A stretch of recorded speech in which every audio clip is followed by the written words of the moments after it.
সেদ্ধ হয়ে গেছে দেখুন, পুরোপুরি সবুজ জল কিন্তু বেরিয়েছে দেখুন এই যে কত। আর সেদ্ধ হওয়ার পরে কতটুকু হয়ে গেছে, এবার আমি জলটা ঝাড়িয়ে নিচ্ছি নামিয়ে।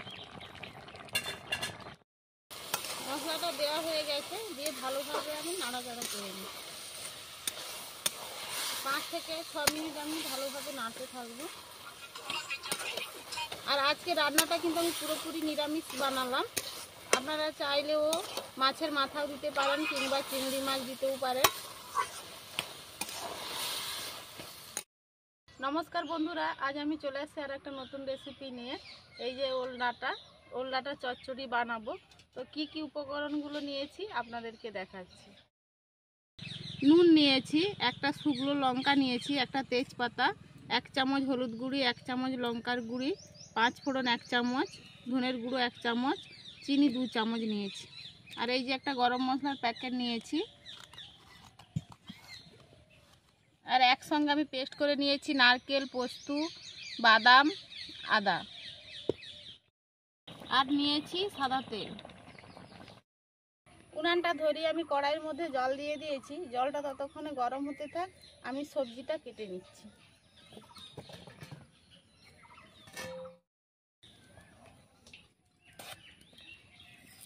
এই যে আঁচটা আছে, এইটাকে আমি তুলে নিচ্ছি, একদম ভালোভাবে তুলে নিই।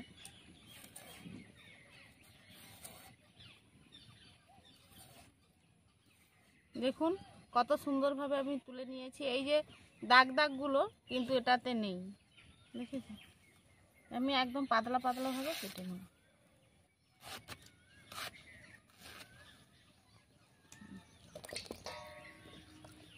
এইরকমভাবে পুরো সবজিটা কেটে নিচ্ছি।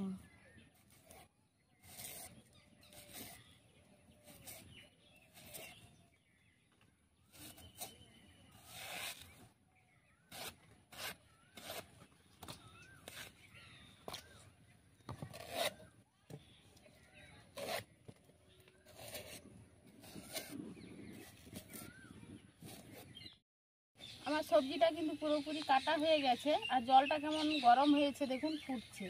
ওর মধ্যে দিয়ে দিচ্ছি।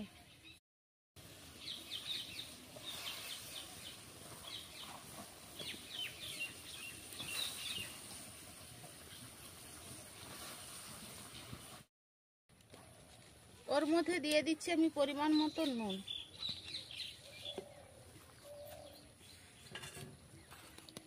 নুনটা দেওয়ার পর আমি ভালোভাবে সেদ্ধ করে নেব।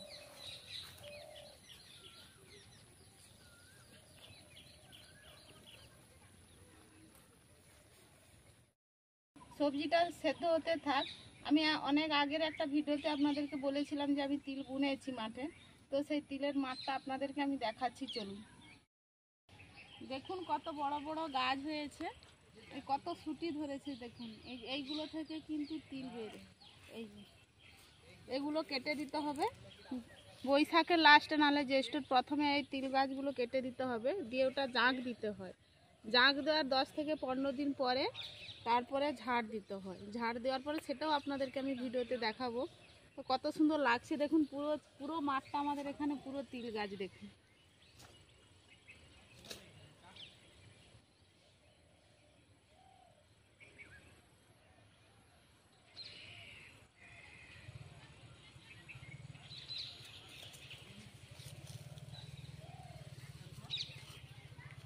আর একটা একটা তিল গাছ দেখুন প্রায় আমার সমান হয়ে গেছে। আমি কতটা লম্বা, একটা একটা তিল গাছও আমার মতো লম্বা হয়ে গেছে। খুব ভালো লাগছে না পরিবেশটা দেখতে? কেমন লাগছে অবশ্যই কিন্তু আমাকে কমেন্টে জানাবেন। চলুন যাওয়া যাক। এ পাশে তো আপনাদেরকে তিল মাঠটা দেখালাম, ও পাশে সেদ্ধ হয়ে গেছে মনে হচ্ছে সবজিটা। দিয়ে দেখছি সবজিটা সেদ্ধ হলো কিনা। সেদ্ধ হয়ে গেছে দেখুন, পুরোপুরি সবুজ জল কিন্তু বেরিয়েছে দেখুন এই যে কত। আর সেদ্ধ হওয়ার পরে কতটুকু হয়ে গেছে, এবার আমি জলটা ঝাড়িয়ে নিচ্ছি নামিয়ে। দেখুন আমি এই যে জল ঝাড়িয়ে নিয়েছি, আর কড়াইও বসে দিয়েছি। কড়াই গরম হয়ে গেছে, ওর মধ্যে দিয়ে দিচ্ছি পরিমাণ মতো সাদা তেল।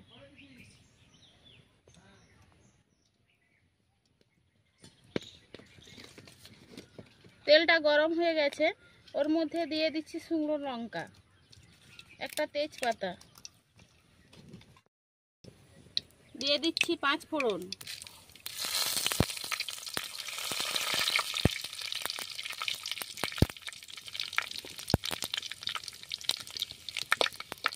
ফোড়নটা একটু লাল লাল হয়ে গেছে, ওর মধ্যে দিয়ে দিচ্ছি সবজি।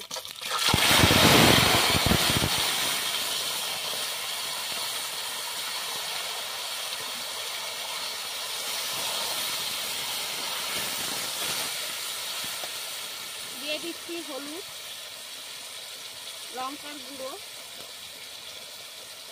দিয়ে দিচ্ছি ধনের গুঁড়ো, চিনি,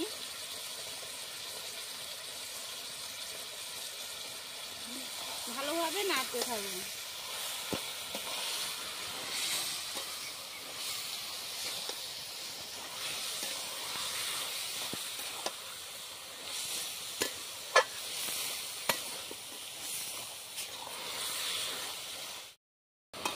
দেখুন সবজিটা কতটুকু হয়ে গেছে, আরও কিন্তু একদম কমে যাবে।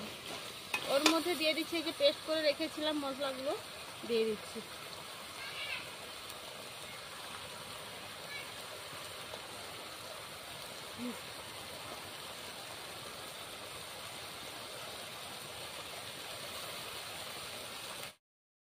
মশলাটা দেওয়া হয়ে গেছে, দিয়ে ভালোভাবে আমি নাড়াচাড়া করে নিই। 5 থেকে 6 মিনিট আমি ভালোভাবে নাড়তে থাকবো। আর আজকে রান্নাটা কিন্তু আমি পুরোপুরি নিরামিষ বানালাম। আপনারা চাইলেও মাছের মাথাও দিতে পারেন, কিংবা চিংড়ি মাছ দিতেও পারেন। আমি সেদ্ধর সময় কিন্তু অনেকটা পরিমাণে নুন দিয়েছিলাম, তার জন্য আমি ভাবছিলাম যে নুনটা হয়তো লাগবে না, তার জন্য আপনাদেরকেও আমি বলিনি। কিন্তু তরকারিটা দেখে কিন্তু মনে হচ্ছে যে একটু নুন লাগবে, তার জন্য আমি একটু পরিমাণ মতো নুন দিয়ে দিচ্ছি।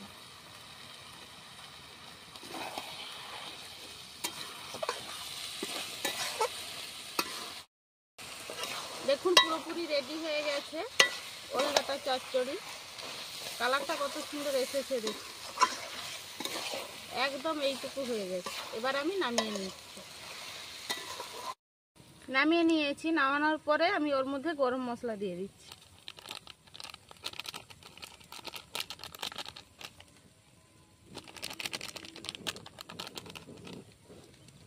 দিয়ে ভালোভাবে আমি নাড়াচাড়া করে নেব।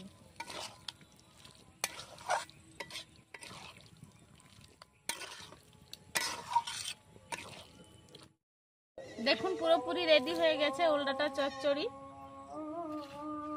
বাড়িতে কিন্তু অবশ্যই ট্রাই করবেন, ভালো লাগবে। কেমন লাগবে আমাকে কমেন্টেও জানাবেন। এখানে আমি ভিডিওটা শেষ করছি, দেখা হচ্ছে আবার নতুন কোনো ভিডিও নিয়ে। ভালো লাগলে অবশ্যই লাইক কমেন্ট শেয়ার করবেন। সবাই ভালো থাকবেন, সুস্থ থাকবেন।